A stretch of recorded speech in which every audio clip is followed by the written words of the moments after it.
Halo semuanya, selamat datang. Nah, tanpa basa-basi lagi, di sesi penjelasan materi kali ini kita bakal langsung ngebedah sebuah wawasan yang benar-benar luar biasa dari Pak Wayan.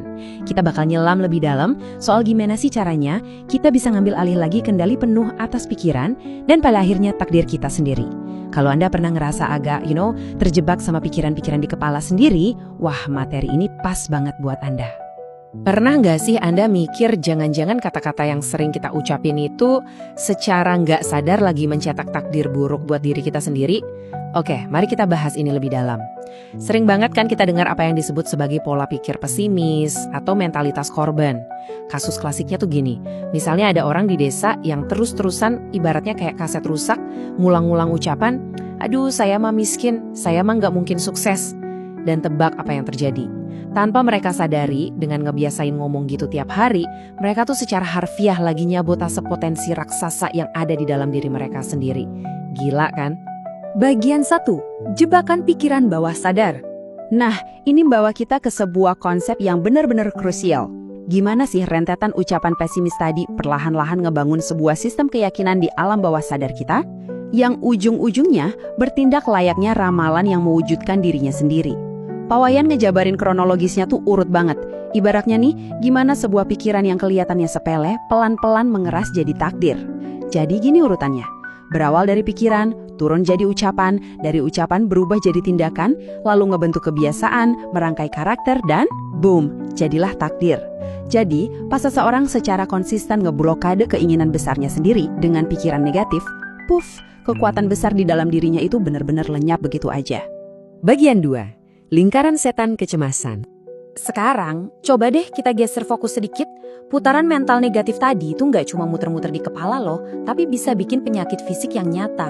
Pak Wayan sempat cerita soal tetangganya yang terus-terusan ngeluh asam lambungnya kumat tiap kali ketemu orang baru. Jadi poin krusialnya di sini adalah kecemasan atau anxiety itu ternyata bukan cuma pikiran sadar biasa. Dia itu semacam program liar yang ngebajak alam bawah sadar kita sampai masuk ke level sel-sel tubuh.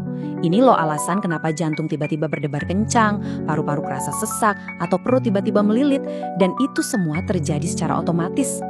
Dan dari situlah muncul sebuah lingkaran setan. Tubuh bereaksi fisik kan, terus pikirannya jadi makin panik, mulai nanya-nanya, aduh kenapa sih aku begini, kenapa harus aku?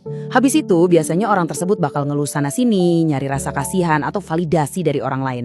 Bahkan gak jarang mereka nyari pengobatan ke dokter atau sampai ke dukun segala, tapi zong, gak ada hasilnya. Kok bisa gagal? Ya jelas aja, karena mereka benar-benar ngelewatin akar masalah aslinya, yang padahal ya ada di dalam diri mereka sendiri. Masuk ke bagian 3. Anda adalah bos bagi tubuh Anda. Disinilah kita ketemu sama titik baliknya. Kita tuh harus nyadar satu hal yang sangat mendasar. Kesadaran atau pikiran sadar Anda itu adalah bosnya. Anda itu ibarat manajer dari sebuah perusahaan yang namanya tubuh. Dan kata-kata yang keluar dari mulut Anda itu cuma corong dari perintah si bos tadi. Jadi daripada pakai pola pikir korban terus ngeluh, duh kenapa ya aku begini? Sebagai bos, Anda tuh harus berani ngomong, stop, batal. Tangkep pikiran negatif itu pas dia muncul, dan langsung saat itu juga ganti dengan pernyataan yang berdaya, kayak, aku nggak apa-apa. Ketegasan kayak gini nih yang bakal langsung motong siklus kecemasan sampai ke akar-akarnya. Nah, pastinya buat memprogram ulang bawah sadar tuh butuh timing yang pas. Waktu paling optimal buat masukin perintah baru ke bawah sadar kita itu adalah pas gelombang otak lagi bener-bener rileks. Biasanya tuh sebelum tidur, pas lagi meditasi, atau pas bangun dini hari buat berdoa. Di momen-momen emas inilah tubuh kita lagi super reseptif buat nerima perintah baru. Perintah kayak, aku bebas dari cemas, aku tenang dan pemberani. Bagian 4. 4 doa pengubah hidup. Oke, ini dia bagian puncaknya. Pak Wayan punya sebuah toolkit atau perangkat yang super praktis, bisa langsung Anda cobain sekarang juga. Beliau nyebutnya sebagai 4 doa. Ini pada dasarnya adalah sistem yang dirancang buat nimpa atau nge-override kebiasaan bawah sadar kita yang udah terlanjur negatif. 4 langkah ini, affirmation, attraction, alteration, dan action. Ini tuh kerangka kerja yang utuh banget, semacam roadmap buat merebut balik kendali atas tubuh dan pikiran Anda. Yuk kita bedah satu-satu. Nah, yang benar-benar menarik dari konsep ini adalah di langkah pertama, do affirmation. Atau ngasih perintah yang sebaliknya. Maksudnya gini, kalau Anda lagi ngerasa cemas atau gampang banget kepancing emosi, jangan cuma pasrah. Anda harus secara sadar ngasih instruksi, ngasih afirmasi ke tubuh Anda. Mulai saat ini, aku bebas dari cemas. Aku tenang dan pemberani. Ngomongnya tuh harus dengan keyakinan penuh. Masuk ke langkah kedua, do attraction. Ini tuh ibarat kayak flight simulator atau simulator penerbangan, tapi buat emosi Anda. Jadi di dalam pikiran, Anda bayangin sebuah skenario yang biasanya bikin Anda marah atau takut. Bayangin sedetil mungkin. Tapi ini kuncinya, visualisasikan diri Anda ngerespon situasi itu dengan senyum yang damai dan postur tubuh yang benar-benar rileks. Lewat simulasi mental ini, sel-sel di tubuh Anda tuh beneran lagi diajarin buat ngebentuk reaksi fisik yang baru. Keren banget kan? Terus langkah ketiga adalah do alteration.